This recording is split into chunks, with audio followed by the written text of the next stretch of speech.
The Undead Ward. The dilapidated hospital stood on the outskirts of town, shrouded in mist and legends of strange occurrences. Alex and his friends, Liam and Sophie, decided to investigate the building one fateful night, driven by boredom and a thirst for adventure. "Are we really doing this?" Sophie asked, gripping her flashlight tightly as they stood before the rusty gates. "Come on, it'll be fun," Liam said, though his voice lacked conviction. The trio pushed open the heavy, creaking doors. Inside, the air was stale, thick with the scent of mold and decay. Peeling paint covered the walls, and broken glass crunched underfoot. "This place is seriously creepy," Alex muttered as their flashlights illuminated the long, desolate hallways. Old medical charts and syringes littered the floor, remnants of a hospital abandoned in haste. They reached the main ward, where rows of rusted beds stood empty, except one. A figure lay motionless under a tattered sheet. "Do you think it's a prank?" Liam whispered, stepping closer. Before anyone could respond, the figure sat up abruptly. Its face was ghastly, sunken eyes, rotting flesh, and a gaping mouth emitting a low guttural growl. "Run!"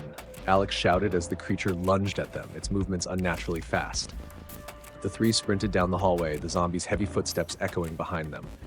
More figures began emerging from the shadows, their grotesque forms illuminated by flickering lights. "They're everywhere," Sophie screamed, narrowly avoiding the grasp of a decaying hand. They burst into an operating theater, slamming the door shut behind them. Blood-stained surgical instruments lay scattered across tables, and the air reeked of death. "This isn't happening," Liam said, his voice trembling. Suddenly, the door began to rattle. The zombies were relentless, their moans growing louder. "We need a way out," Alex said, scanning the room. He spotted a ventilation shaft. "There, help me get it open." They pried the cover loose and climbed into the narrow vent, crawling through the suffocating darkness. The sound of the zombies below faded, replaced by their own labored breathing. The vent led them to the basement, a mistake they realized too late. The morgue stretched before them, with body drawers lining the walls. The temperature dropped, and a sense of dread settled over them. "Why does it feel worse down here?" Sophie whispered. As if in response, one of the drawers slid open. A hand, skeletal and rotting, reached out, followed by another zombie dragging itself free. "Go back!" Alex yelled, but the vent was too high to reach. The zombies in the morgue moved faster, their growls reverberating off the cold walls. Cornered, the trio fought desperately, using broken pipes and debris as weapons. "Over there!" Liam pointed to a staircase.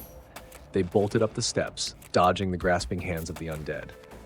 When they finally burst out of the hospital into the night air, they collapsed on the ground, trembling. "I told you this was a bad idea," Sophie said, tears streaming down her face.